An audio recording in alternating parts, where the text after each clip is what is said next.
You're listening to vNacelle Insights, where we bring you valuable information on accelerating business value, business transitions, employee engagement, visual process mapping, self-awareness, and entrepreneurial excellence. Hello everyone, this is Kevin with vNacelle. Today we are continuing our 10-part series on the Transition Roadmap Developer called The 10 Truths of Family Business Transition. Today's topic is transition and succession are not the same thing. In my travels around the world, I've watched and listened to thousands of entrepreneurs, business owners. And it's funny to listen to them because they talk about succession and transition as if they're identical words. They're exactly the same thing.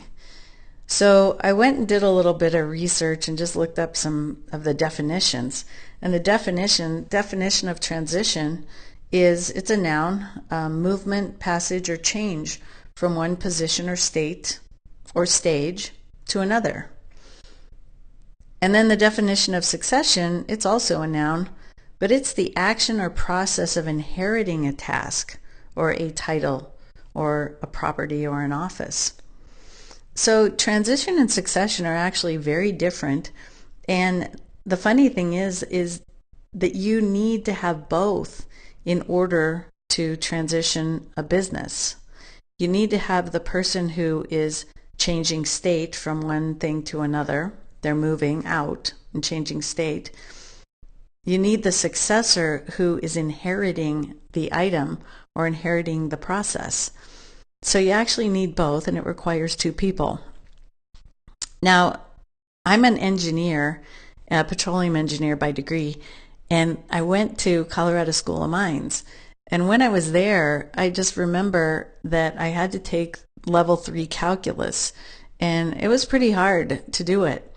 The funny thing is I wanted to be a petroleum engineer, and I knew that was my destination, is to get that degree.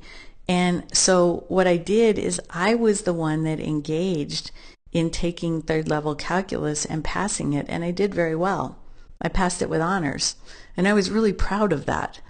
So that concept of the successor engaging, I want you to think back in your world when you were really proud of something you'd accomplished and you knew it was along the way of getting to somewhere you wanted to go, what that feeling was like. Your successors need to have that feeling and be able to enjoy that.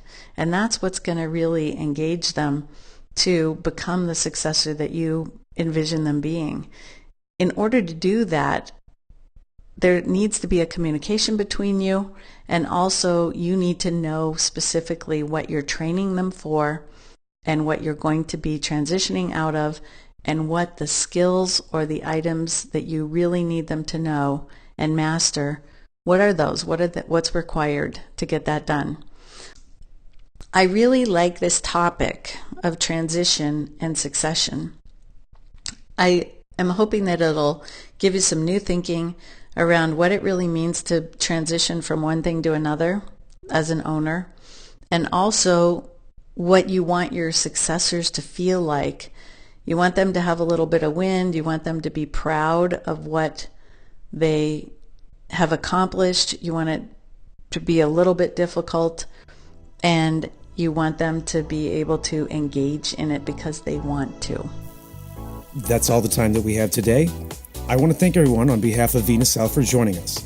For more information on this and the other services provided by vNacelle, please visit our website at www.vnacelle.com. Again, that's www.vnacelle.com. To schedule a 3/3 meeting and talk one-on-one with someone from the vNacelle team about how we can help you, please call us at 303-790-0754. Again, that's 303-790-0754. Thank you all and have a wonderful day.